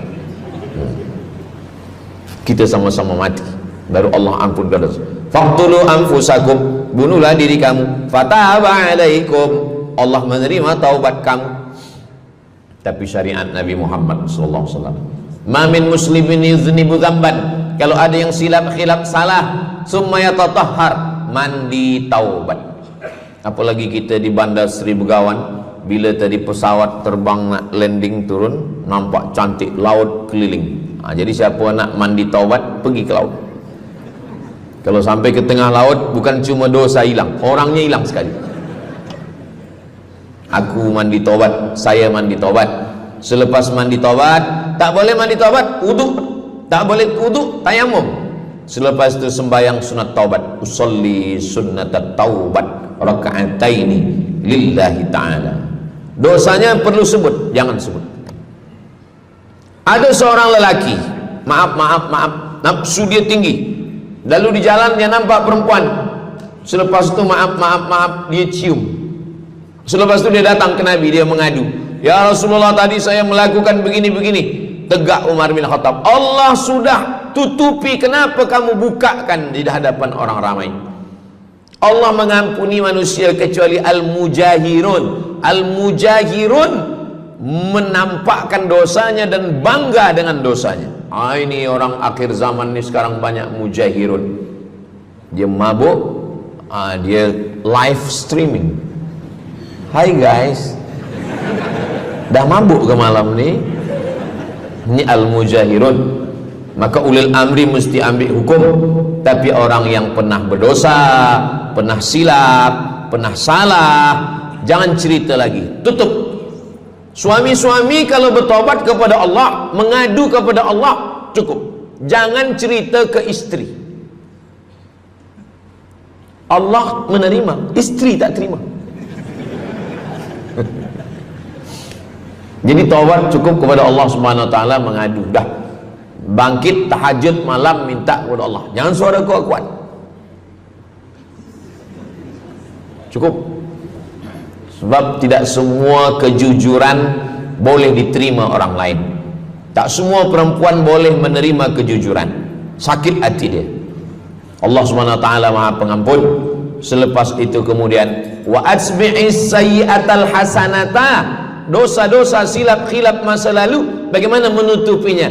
Hasanata, perbuatan baik. sembahyang baik, sholat baik, tapi ada yang paling baik. Apa dia? Shadaqatus sirri, memperbanyak sedekah, memadamkan murka Allah seperti api dipadamkan oleh air. Marah itu adalah kobaran dari api neraka. Bila kita sedang marah, itu adalah api neraka lahab. Lahab itu artinya berkobar. Lahab pakai ba, lahab. Sebab saya pernah juga lalu di satu jalan, ada rumah makan, restoran Abu Lahab, pakai P, lahab, mungkin lahab, makan lahab. Allah Subhanahu wa taala memadamkan murkanya. Inna rahmati sabaqat ghadabi, rahmatku lebih cepat daripada murkaku. Memang Allah marah, tapi ketika dia berbagi kepada orang lain, dia tutupi dosanya di masa yang lalu. Syarat taubat 3. Yang pertama, an-nadamu fil qalbi, menyesal dalam hati. Yang kedua, al-iqraru bil lisani, nyatakan dengan lisan, astaghfirullahalazim. Yang ketiga, al-itmaru alla ya'uda ilaihi abadan, tekad saya tidak akan buat lagi sampai mati. Namanya taubat nasuha. Nasuha 3 huruf. Nasoha artinya menyaring madu. Datang orang memanjat pokok kayu, dia ambil parang panjang, dia potong sarang lebah jatuh ke bawah, disaring dengan kain tipis, lalu kemudian tersangkut di atas kain, lilinnya tersangkut, lebahnya tersangkut, anak lebah tersangkut, rantingnya tersangkut, dahannya tersangkut, maka keluarlah madu. Itu bahasa Arabnya namanya nasuha. Apa makna nasuha? Menyaring dosa-dosa sehingga yang tinggal hanya amal soleh, yang sampah-sampah tersangkut. Sekarang susah nak minum madu yang asli, banyak palsu. Macam mana Ustaz, saya ni suka spesial minum madu, apa tanda madu ni asli? Bawa pulang ke rumah, kalau istri marah itu asli.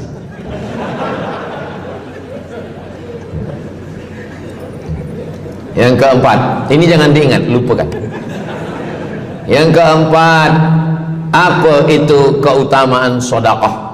Kata Nabi sallallahu alaihi wasallam, as-sadaqatu, sedekah itu tadfa'u mitatas su', menolak mati su'ul khatimah. Tak ada guna amal elok baik kalau mati dalam keadaan su'ul khatimah. Kita selalu berdoa, Allahumma khtim lana bihusnil khatimah. Maka cara untuk menolak mati su'ul khatimah ini adalah dengan cara sedekah. Banyak orang mati husnul khatimah, bukan ulama, meninggal di dalam Masjidil Haram sedang pakai ihram, selepas tawaf di belakang makam Ibrahim ketika sedang sujud terakhir. Itulah mati yang paling indah. Dalam wudhu sedang sembahyang, di sujud terakhir dalam tanah haram, dalam Masjidil Haram, di belakang makam Ibrahim. Meninggal, dibawa jenazah balik. Orang datang bertanya kepada ibunya, dia masih pemuda belia, apakah dia ulama? Dia bukan ulama. Kenapa dia mulia betul? Apakah dia pernah perang ke Palestina? Tidak. 2-3 hari selepas itu datang satu perempuan membawa budak kecil. Kamu siapa?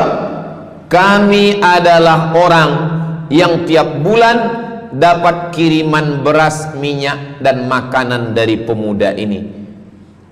Saya maaf, seorang janda, ini anak-anak saya, dan dia selalu bagikan uang dia untuk makankan. Jadi nanti kalau ada orang meninggal, tiba-tiba selepas itu datang janda membawa anak, itu tanda husnul khatimah. Sebab dia belum nikah, dia masih lajang. Allah ingin menunjukkan bahwa kalau engkau berbuat sedekah, maka Allah Subhanahu wa taala memberikan keutamaan husnul khatimah. Bukan setakat diselamatkan dari su'ul khatimah, tapi mendapatkan husnul khatimah. Ada seorang dari Maghribi, dari Maroko, Mesir, Libya, Tunisia, Algeria, Maghribi. Orang Maghribi ini bermimpi. Dalam mimpinya dia berjumpa dengan Nabi Muhammad SAW. Kata Nabi, engkau pergi ke Saudi Arabia, cari di kampung ini, nanti engkau jumpai seorang pemuda, sampaikan salamku kepada dia, katakan dia penghuni surga. Malam pertama mimpi, iya ke? Tidak ke? Jangan-jangan syaitan. Tak betul. Malam kedua mimpinya sama. Engkau pergi ke Saudi Arabia, datangi kampung ini, jumpai seorang pemuda namanya si fulan, bagi tahu ke dia, salamku untuk dia, sampaikan kepada dia bahwa dia penghuni surga. Nah, 2 kali. Ini udah agak kuat. Tunggu 3 kali, sampai 3 malam mimpinya sama. Akhirnya orang Maghrib ini terbang dari Casablanca sampai ke Jeddah. Dari Jeddah dia cari kampung yang disebut dalam mimpi. Sampai itu dia cari pemuda. Adakah di kampung ini seorang pemuda namanya si fulan? Betul. Dia tengok, biasa saja. Bukan ulama, bukan macam Musa Abdul Somad. Tak mungkin mimpi salah 3 kali betul-betul. Lalu disampaikan kepada dia, fulan, saya 3 malam bermimpi Rasul SAW menyampaikan salam kepada engkau. Assalamualaikum. Kata Nabi, engkau adalah penghuni surga. Dia pun terkejut. Saya bukan ulama, saya orang biasa. Apa amal kamu? Sembahyang saya biasa saja, puasa sunat saya biasa saja. Hanya saja saya tak pernah menyimpan hasad dendam, dan saya selalu membagikan uang kepada fakir miskin, anak yatim dan du'afa. Selepas mendapatkan itu dia pun menangis, dia pun bersedih karena dia merasa dia tak layak dicintai, karena dia merasa banyak silap, banyak salah. Rupanya rahmat Allah itu turun bukan kepada orang yang alim tapi sombong, bukan kepada orang yang kaya tapi takbur, tapi kepada orang yang hatinya hancur berkeping karena takut kepada Allah Subhanahu wa ta'ala. Selepas itu dia pun meninggal dalam keadaan husnul khatimah setelah mendapatkan janji dari Rasulullah sallallahu alaihi wasallam. Apa maknanya? Bahwa kalau kita tak boleh sembahyang sampai tegak lutut bengkak, kalau kita tak tergolong orang yang rajin puasa sunat berhari-hari, kalau kita bukan orang yang kuat berjihad fisabilillah, maka carilah satu pintu. Pintu itu bernama babus sedekah. Karena banyak yang sudah melaluinya dan mereka dimuliakan Allah, diselamatkan daripada su'ul khatimah. Yang ke berapa? Kelima. Saya sebetulnya ingat, saya nak cuba aja. Kalau jamaah masih ingat, itu maknanya mereka masih konsen lagi, masih sedar. Kalau dah terserah Ustaz lah nama berapa, kami pun dah tak balik dalam. Yang kelima, dawu mardakum bis sadaqah. Yang kelima, dawu mardakum bis sadaqah. Obati orang yang sakit di antara kamu dengan sedekah. Datang seorang lelaki yang lututnya bernanah menemui Imam Abdurrahman ibnu Mahdi. Wahai Imam Abdurrahman bin Mahdi, lutut saya ni bernanah tak sihat-sihat. Kata Imam Abdurrahman bin Mahdi, saya ingat satu hadis Rasulullah, dawu mardakum bis sadaqah. Cuba engkau cari kampung yang di kampung itu tak ada air, kamu buat perigi. Perigi. Di kampung saya namanya perigi. Lalu dia pun pergi ke kampung yang tak ada air, dia galikan perigi. Selepas itu sehari, 2 hari, 3 hari, sepekan, sebulan, lutut dia sihat kering. Dia datang lagi kepada Imam Abdurrahman ibnu Mahdi. Alhamdulillah Imam Abdurrahman ibnu Mahdi, lutut saya sudah sihat. Apa hubungan lutut dengan sedekah? Rupanya setiap orang yang mengambil air untuk minum, untuk berwudu, untuk mandi, untuk memasak, selepas itu mereka berdoa, ya Allah, berikanlah kebaikan kepada orang yang sudah membagikan air ini. Ad-du'a silahul mu'min, doa senjatanya orang beriman. Kisah ini ada dalam kitab Sa'ah wa Sa'ah, Ajaib wa Taraif. Semua ada saatnya. Beberapa kisah-kisah yang ajaib diceritakan oleh Syekh Abu Amr al-Misri dalam judul buku Sa'ah wa Sa'ah Gharaib wa Taraib. Sudah diterjemahkan ke dalam bahasa Melayu, judulnya Semua Ada Saatnya. Nama penerjemahnya Abdul Somad. Boleh dicari di google.com. Semua ada saat. Lalu kemudian saya sampaikan hadis ini di masjid. Dawu mardakum bis sadaqah. Obatilah orang yang sakit di antara kamu dengan sedekah. Selepas itu saya turun dari masjid, saya pergi ke kereta, di parking, datang seorang jamaah. Memang yang Ustaz sampaikan tadi betul. Kata saya, memang betul. Takkan saya sampaikan tak betul? Apa maksud awak? Betul. Istri saya kena sakit kista sebesar duit di dalam, maaf, rahim dia. Kata doktor, ini mesti diambil, kalau tidak dia makin besar makin besar. Tapi kalau diambil, dicabut, operate, nanti akan, maaf cakap, tercabut rahim sekali. Dan kalau rahim tercabut, maka nanti tidak boleh mengandung. Mendengar itu istrinya menangis, suaminya tersenyum. Yang senyum budak kecil pula.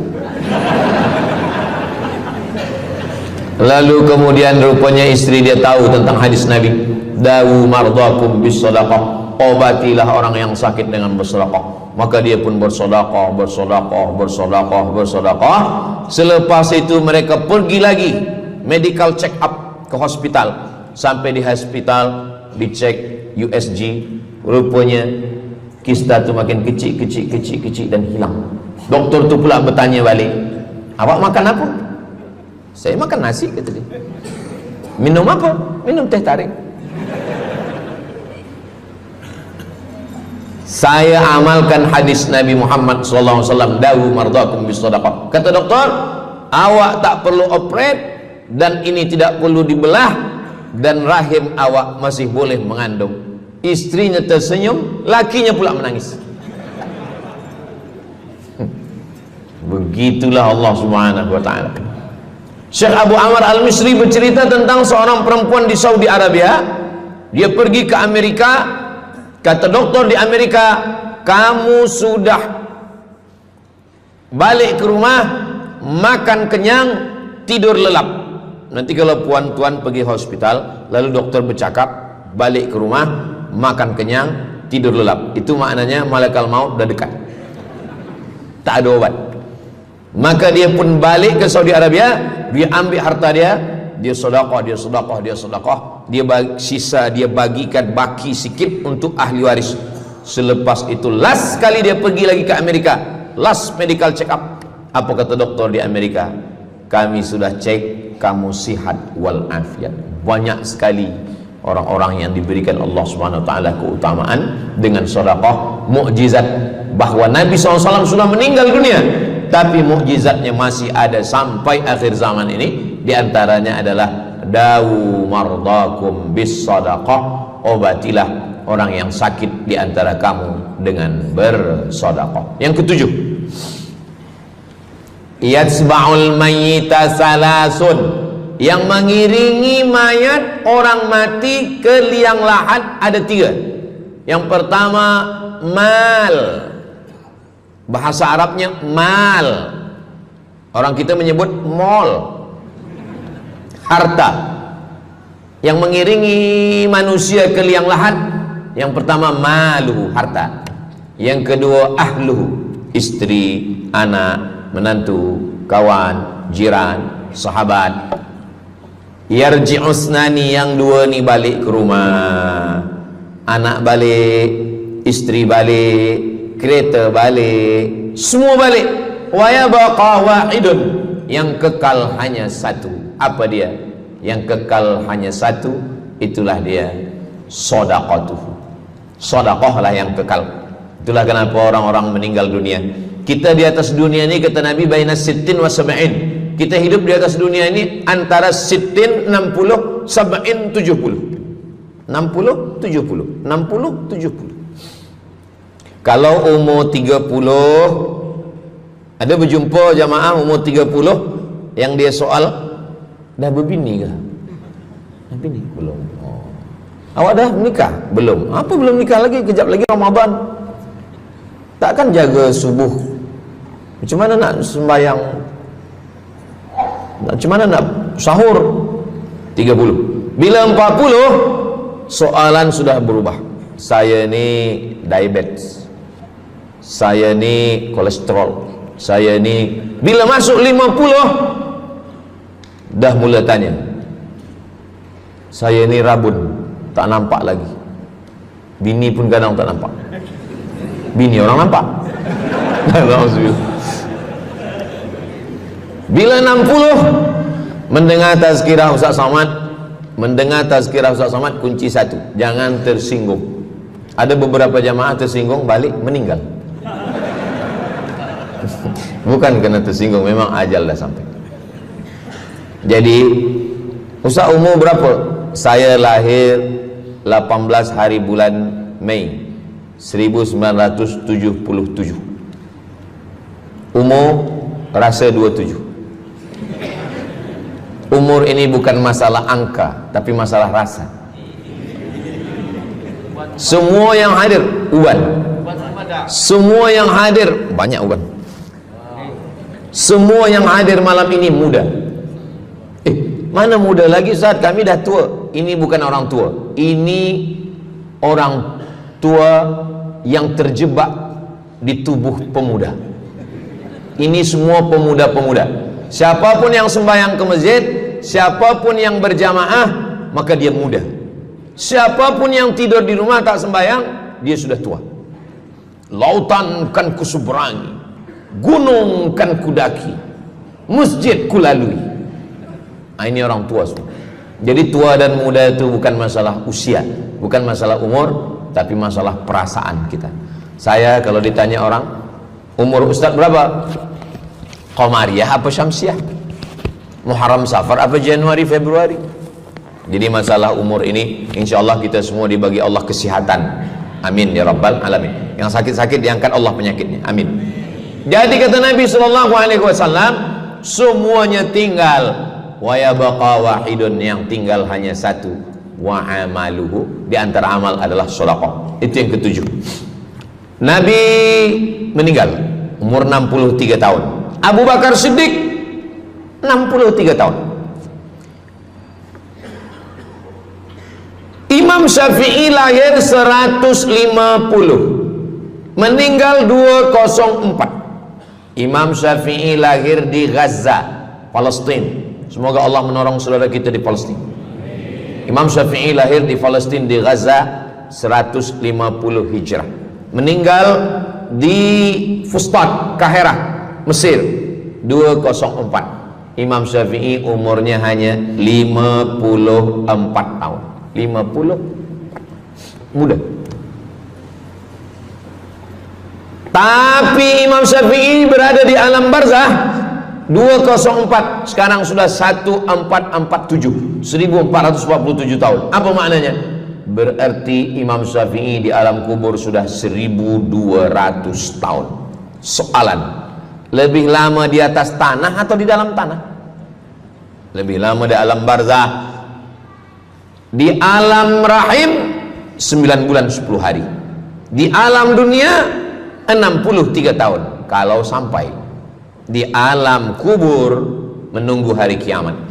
Imam Syafi'i sudah 1200 tahun.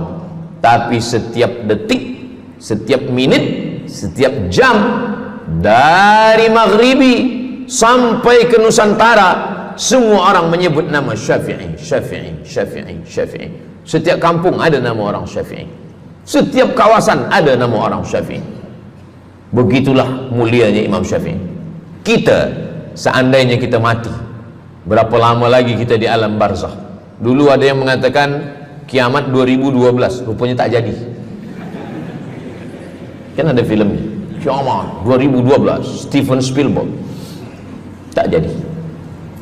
Yas'alunaka 'anis sa'ati ayyana mursaha. Mereka bertanya kepadamu tentang hari kiamat. Qul, katakan, la ya'lamuha illa hu. Yang tahu hanya Allah Subhanahu wa ta'ala. Pikirkan, kalau kita mati, apa yang akan mengalir? Rumah kita dijual anak kita, dibagi-bagi kepada ahli waris. Kereta kita dijual semuanya. Tapi orang yang membina masjid di Brunei Darussalam, masjid dah cantik-cantik, besar-besar, elok-elok. Tadi kami cerita tentang Muslim yang ada di Kamboja, yang ada di Vietnam, yang ada di Myanmar, kesusahan, kepayahan, yang ada di Palestin. Itu kalau kita tolong, mengalir sampai hari kiamat. Kita fikirkan apa yang akan mengalir selepas kita mati menghadap Allah Subhanahu wa ta'ala. Di antara yang pasti mengalir, anak belum tentu. Waktu kita hidup dia soleh, selepas kita mati dia stres. Na'udzubillah. Mudah-mudahan anak-anak kita semua anak-anak yang soleh-soleh. Tapi yang pasti adalah sedekah. Maka kita siapkan sedekah menolong agama Allah Subhanahu wa ta'ala. Yang ke-8, kata Nabi SAW, idza matal insan, hadisnya ada dalam Sahih Muslim. Idza matal insan, ada orang yang membaca hadis ini idza mata ibnu Adam. Idza mata ibnu Adam itu tarjamah, bukan bunyi teks. Bunyi teksnya idza matal insan, kalau manusia mati, inqata'a, putus. Tapi banyak yang salah faham tentang hadis nih. Kamu malam ni tak ada buat kenduri orang mati, tak ada baca doa, tak ada baca yasin, tak ada baca tahlil. Idza matal ibnu Adam, kalau manusia sudah mati, putus. Jangan kirim-kirim doa lagi. Banyaklah soalan ke saya, Ustaz Abdul Somad, ya, macam mana kalau orang sudah mati tak ada anak, lalu siapa yang mendoakan dia? Kata saya, yang mendoakan dia saya. Allahumma ighfir lahu warhamhu wa'afihi wa'fu anhu. Siapa yang akan bacakan Al-Fatihah untuk dia? Saya akan bacakan Al-Fatihah. Saya tengok muka dia macam ragu. Dia tak percaya Fatihah ini sampai. Siapa yang tak percaya Fatihah sampai, saya tak marah, sebab ni masalah yang ghaib. Siapa yang tak percaya Yasin itu sampai, siapa yang tak percaya Fatihah itu sampai, saya tak marah. Bagi saja nama semua lengkap dengan bin. Nanti bila mati saya kirim. Bila tak sampai, cepat-cepat bagi tahu. Idza matal insan, kalau manusia mati, inqata'a amaluhu, yang putus tu amal dia, amal yang mati itu. Misal ini ada orang mati, namanya Abdul Somad. Ketika saya sebut nama lain tersinggung pula. Ada orang mati namanya Abdul Somad. Idza matal insan, kalau Abdul Somad ni mati, inqata'a amaluhu, maka yang putus tu amal dia. Amal Abdul Somad ni yang putus. Amal orang Brunei untuk Abdul Somad putus atau tak putus? Tidak putus. Datang berita, mereka tengok di Instagram Abdul Somad, Ustadz Abdul Somad Official. Bagi yang belum follow, cepat follow. Dapat berita Ustadz Somad sudah meninggal. Orang Bandar Seri Begawan, semua orang Brunei mengirimkan Al-Fatihah, mereka sholat ghaib. Sampai apa tak sampai? Sampai. Jadi mana yang putus itu apa maknanya? Amal dia putus, amal orang mati ini putus. Amal orang hidup kepada yang mati tak putus. Saya bilang sekali lagi, yang putus itu amal orang mati. Amal orang mati putus. Apa maksud amal orang mati putus? Kepada muslimin muslimat, sila datang ke masjid yang akan membagi tazkirah almarhum Abdul Somad. Itu mana putus, mana boleh tazkirah lagi. Orang mati itu amalnya putus, tapi amal orang hidup untuk orang mati tidak putus. Kalau memang putus, kenapa ada amalnya yang tak putus? Ada amal dia yang tak putus. Ini Abdul Somad mati dia, amal dia semuanya putus, tapi ada amal dia yang tak putus. Pertama, shadaqatun jariyah. Sedekah itu kan amal dia, tak putus. Sedekah dia bina masjid dia, sedekah dia tahfiz Quran. Budak-budak tahfiz Quran itu menghafal Quran, jadi tuan guru, punya murid, punya pondok, maka tak putus. Amal dia tapi tak putus.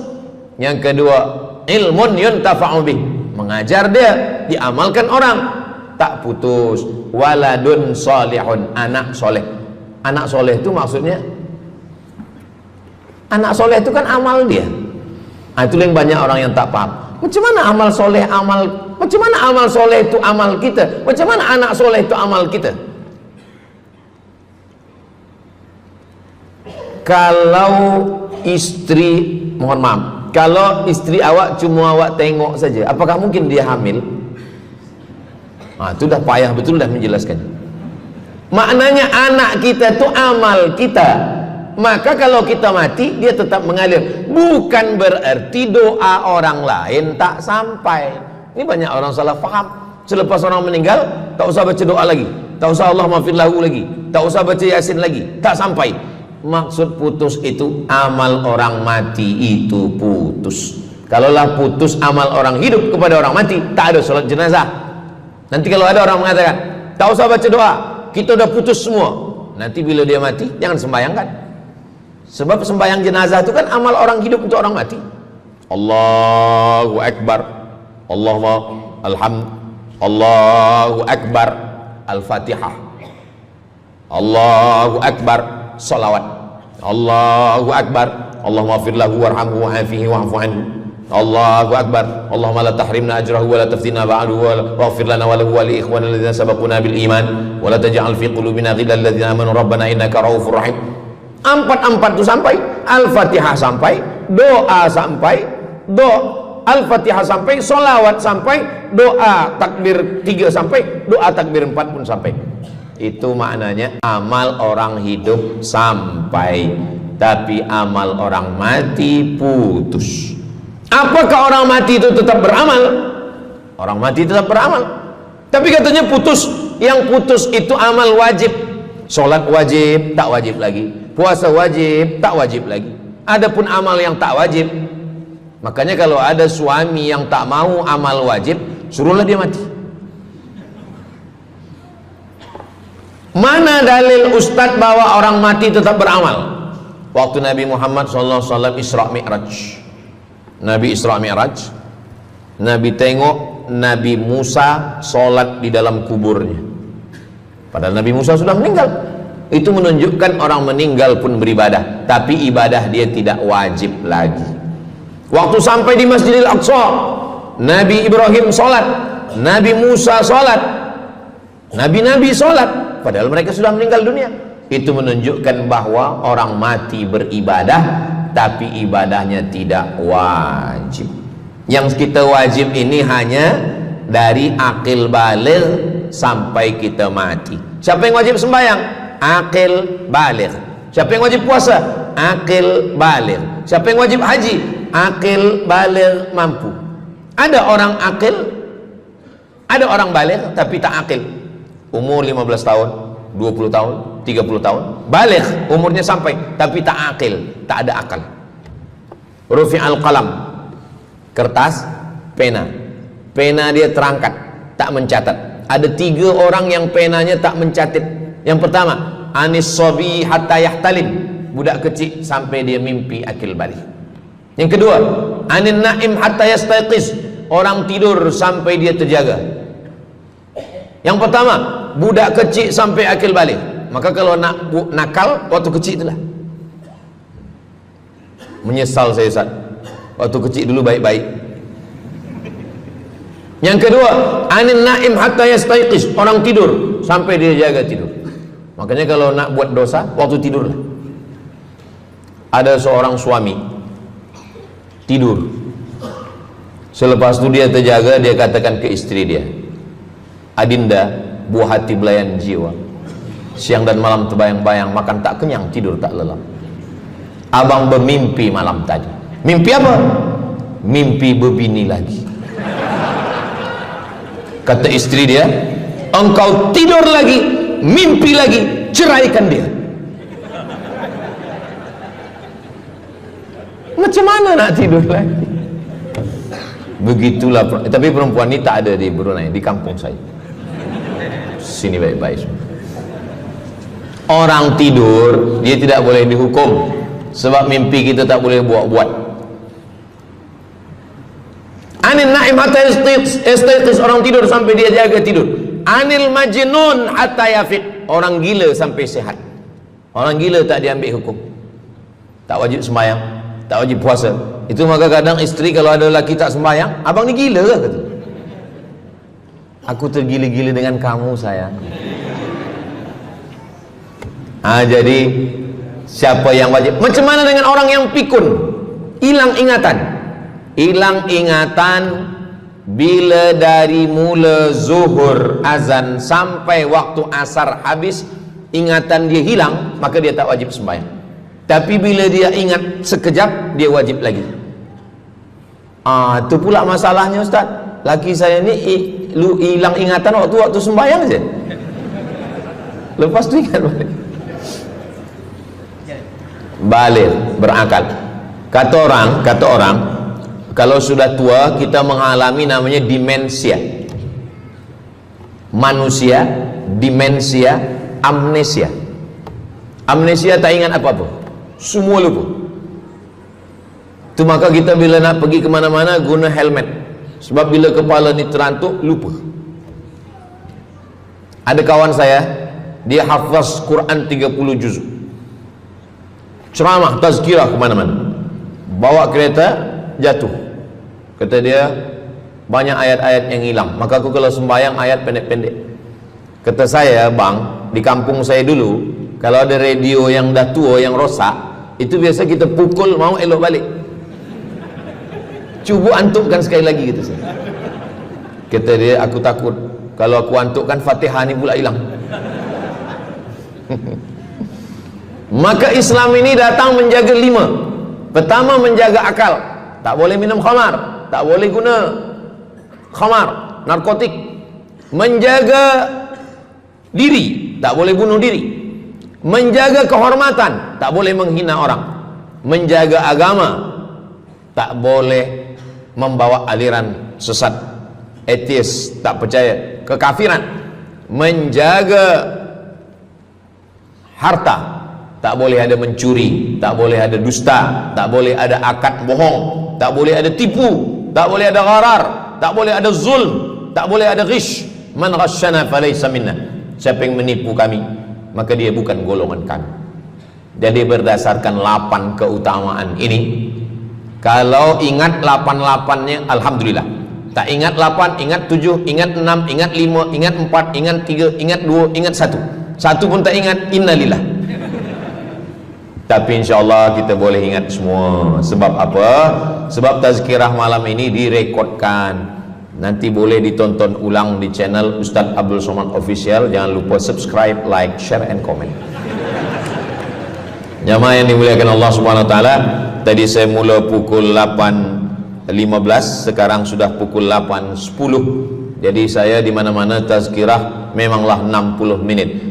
600 ml, tapi rupanya botolnya kecil. Jadi sebenarnya setengah jam pun cukup. Jadi dari 8 tadi itu semua membagi kita semangat. Kalau ada orang yang mengatakan Islam ini agama yang menyuruh kita tak usahlah berniaga, tak usahlah bertanam kelapa sawit, tak usahlah bertanam kelapa, tak usahlah buka ikan, tak usahlah bertani. Sesungguhnya Islam ini agama yang menyuruh kita berusaha. Masuk masjid, Allahumma aftah li abwaaba rahmatik. Keluar masjid, Allahumma inni as'aluka min fadlik. Kenapa keluar masjid minta rezeki? Sebab peniaga, pedagang, bisnismen dapat duit, duitnya bukan untuk dunia, duitnya untuk akhirat. Jadi kalau ada orang mengatakan kereta tak dibawa mati, siapa kata kereta tak dibawa mati? Kereta boleh dibawa mati. Kereta yang macam mana? Kereta wakaf. Ada kereta 10, wakafkan untuk tahfiz Quran. Masa mak saya meninggal, berpesan dia, nanti kalau aku mati, tolong kuburkan aku di samping makam ayahku. Dari tempat saya, rumah saya ke kampung mak saya jauh, 10 jam naik kereta. Hospital tak nak bagi kereta ambulan. Maka selepas itu saya azam dalam diri saya, nanti kalau ada duit kita buatkan kereta wakaf ambulan. Siapapun saja yang sakit meninggal free, Alhamdulillah kami ada yayasan tabung wakaf umat namanya, 2 kereta ambulans sekarang. Siapapun yang sakit free. Naik kereta ni free, syaratnya 2, sakit mati. Alhamdulillah, sesiapa saja datang boleh. Jadi saya rasa sakit hati, dalam hati saya itu saya mesti azamkan, tekadkan ini. Begitu juga dengan tahfiz, guru-guru, cikgu-cikgu, pelajar-pelajar, buatkan kereta. Begitu juga dengan rumah. Apa kata orang? Untuk apa bina rumah elok-elok, rumah besar? Rumah tak dibawa mati. Rumah boleh dibawa mati. Rumah yang mana? Rumah tahfiz Quran. Assalamualaikum. Waalaikumsalam. Ustaz Abdul Somad, betul, saya ada rumah Ustaz, 9 bilik, 2 aras, parking lapang. Rumah siapa? Tak tahu. Ini rumah siapa Tuan? Tuan Haji. Rumah saya. Tuan Haji di mana sekarang? Saya di Surabaya, Ustaz Abdul Somad. Rupanya dia dulu kerja kilang minyak di Riau, Sumatera. Lepas pencen dia balik ke Jawa. Jadi rumah ni saya nak wakafkan. Wakafkan sekarang, kami buat rumah tahfiz Quran. Pagi, petang, siang, malam orang hafaz Quran. Ini rumah boleh. Jadi kalau ada orang mengatakan tak usahlah cari harta banyak-banyak, harta tak dibawa mati. Harta dibawa mati dengan syarat diwakafkan, diinfakkan, disedekahkan. Yang paling tinggi zakat wajib. Di bawah zakat wakaf. Wakaf mesti ada 4. Orang yang berwakaf, orang yang menerima wakaf, harta yang diwakafkan, ada ijab dan qabul. Di bawah wakaf infak. Di bawah infak baru sedekah. Kenapa infak lebih tinggi daripada sedekah? Sebab infak adalah harta, sedangkan sedekah tak harta pun sedekah. Senyum itu sedekah. Makanya yang kalau ada box di depan masjid, box di tepi jalan, itu yang tepat ditulis box infak, jangan box sedekah. Sebab kalau box sedekah nanti orang senyum aja. Tabassumika fi wajhi akhika sedekah. Senyummu ke wajah saudaramu adalah sedekah. Tolong untuk dibaca Ustaz.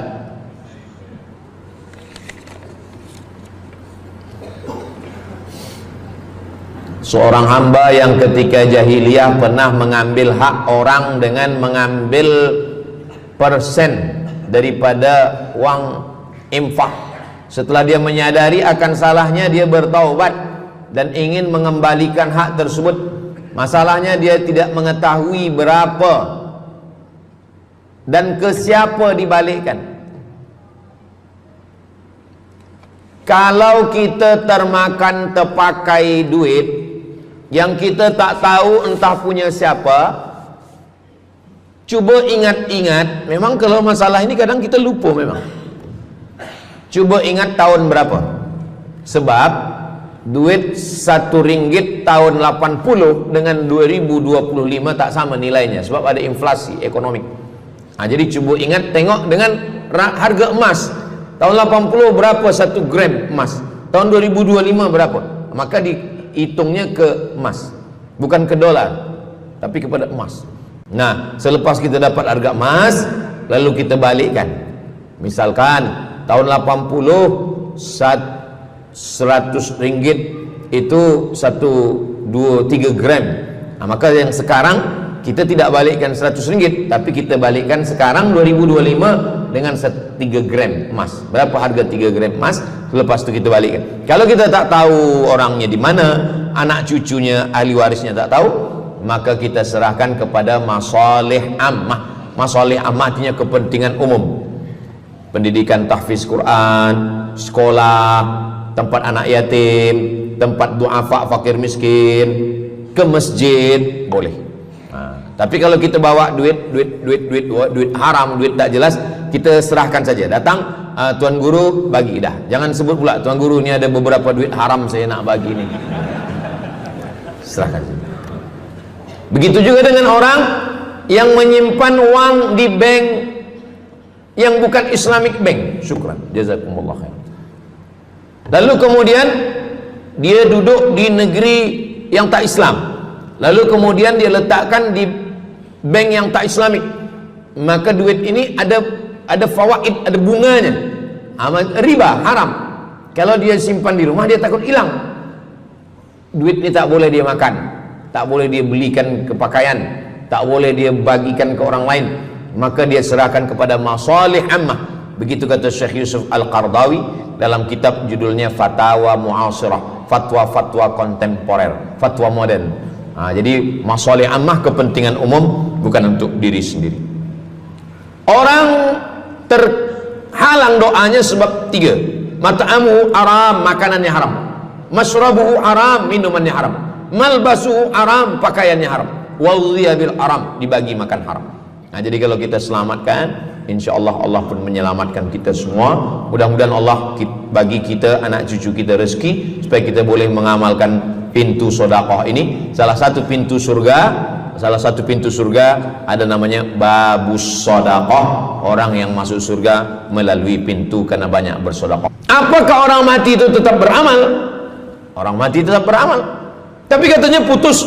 Yang putus itu amal wajib. Sholat wajib, tak wajib lagi. Puasa wajib, tak wajib lagi. Adapun amal yang tak wajib, makanya kalau ada suami yang tak mau amal wajib, suruhlah dia mati. Mana dalil Ustadz bahwa orang mati tetap beramal?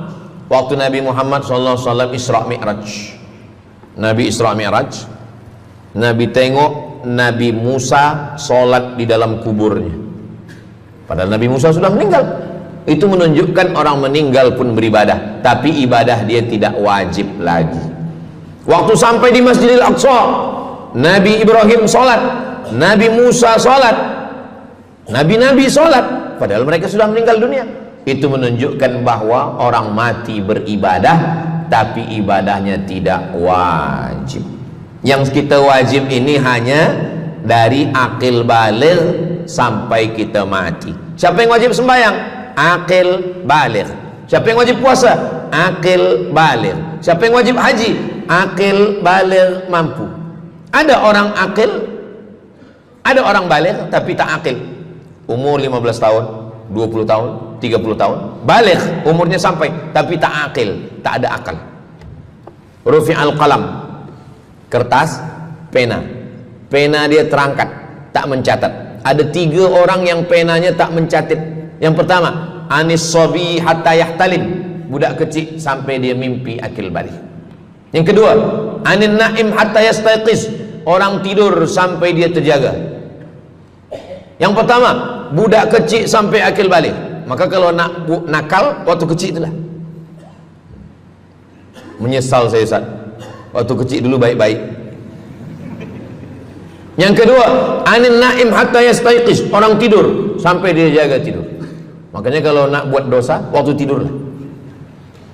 Ada seorang suami tidur, selepas itu dia terjaga, dia katakan ke istri dia, Adinda, buah hati belayan jiwa, siang dan malam terbayang-bayang, makan tak kenyang, tidur tak lelap. Abang bermimpi malam tadi. Mimpi apa? Mimpi berbini lagi. Kata istri dia, engkau tidur lagi, mimpi lagi, ceraikan dia. Macam mana nak tidur lagi? Begitulah. Tapi perempuan ini tak ada di Brunei, di kampung saya. Sini baik-baik. Orang tidur dia tidak boleh dihukum, sebab mimpi kita tak boleh buat-buat. Anil naim hatta yastayqiz, orang tidur sampai dia jaga tidur. Anil majnun hatta yafiq, orang gila sampai sehat.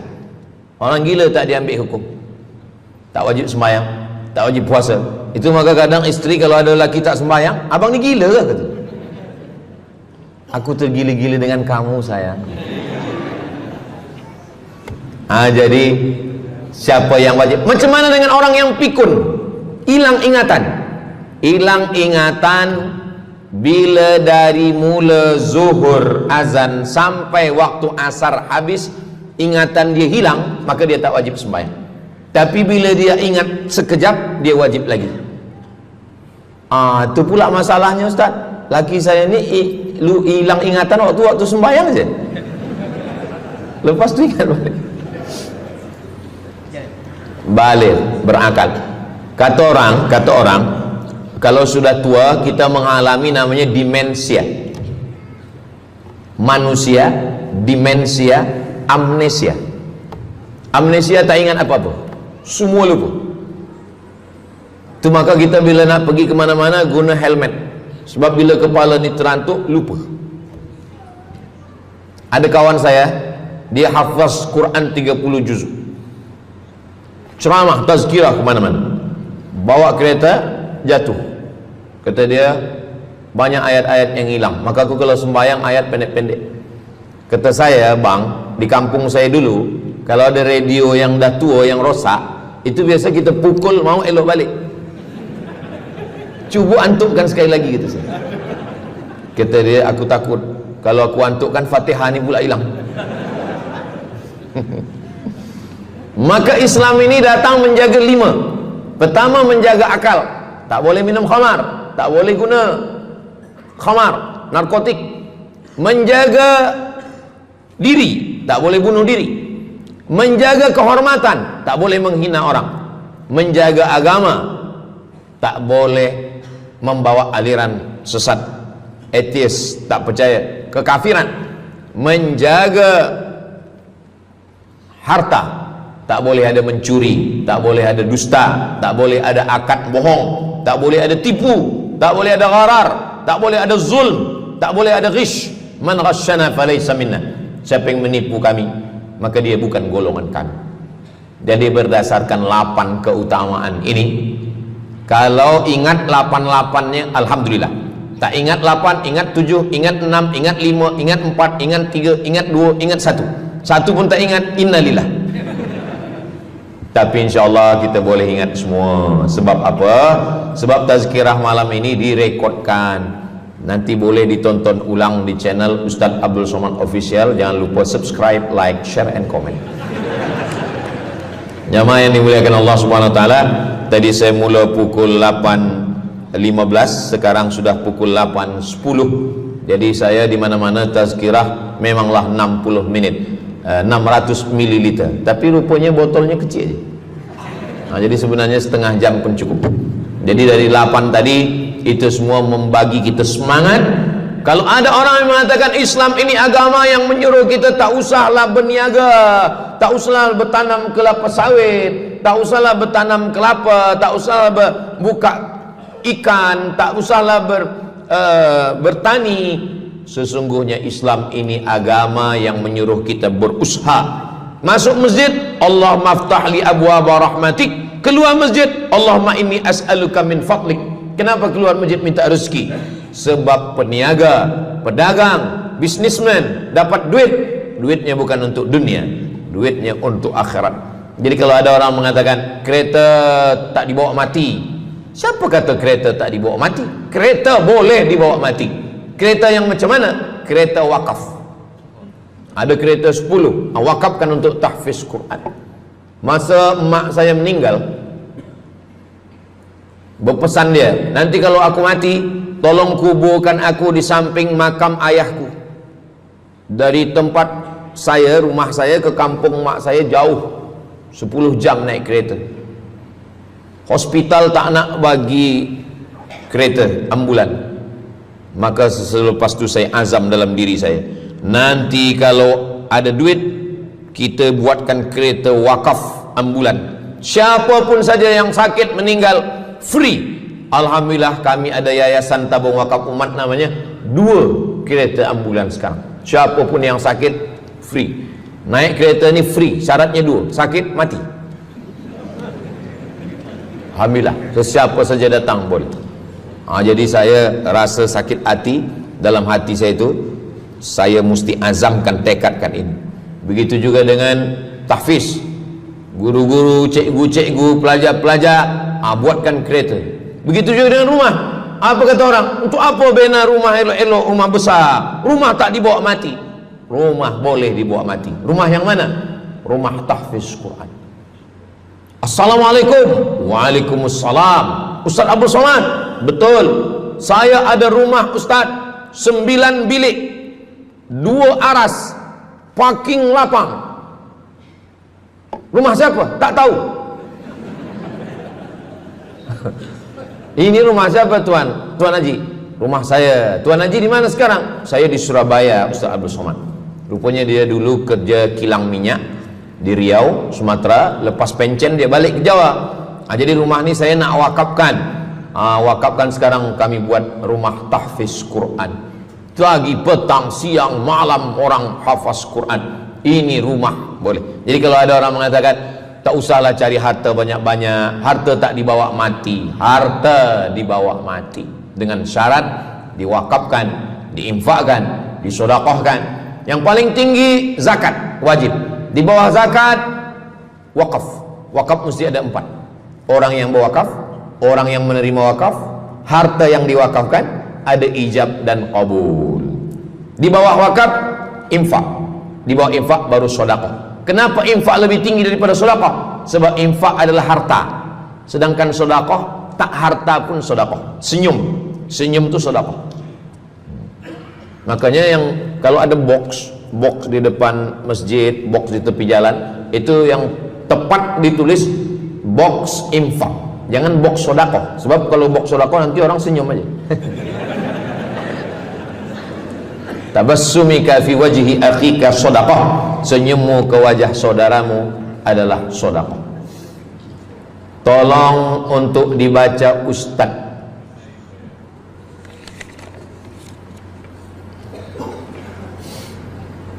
Seorang hamba yang ketika jahiliyah pernah mengambil hak orang dengan mengambil persen daripada uang infak. Setelah dia menyadari akan salahnya, dia bertaubat dan ingin mengembalikan hak tersebut. Masalahnya dia tidak mengetahui berapa dan ke siapa dibalikkan. Kalau kita termakan terpakai duit yang kita tak tahu entah punya siapa, cuba ingat-ingat. Memang kalau masalah ini kadang kita lupa memang. Cuba ingat tahun berapa. Sebab duit RM1 tahun 80 dengan 2025 tak sama nilainya, sebab ada inflasi ekonomi. Jadi cuba ingat, tengok dengan harga emas. Tahun 80 berapa 1 gram emas, tahun 2025 berapa, maka dihitungnya ke emas, bukan ke dolar, tapi kepada emas. Nah, selepas kita dapat harga emas, lalu kita balikkan.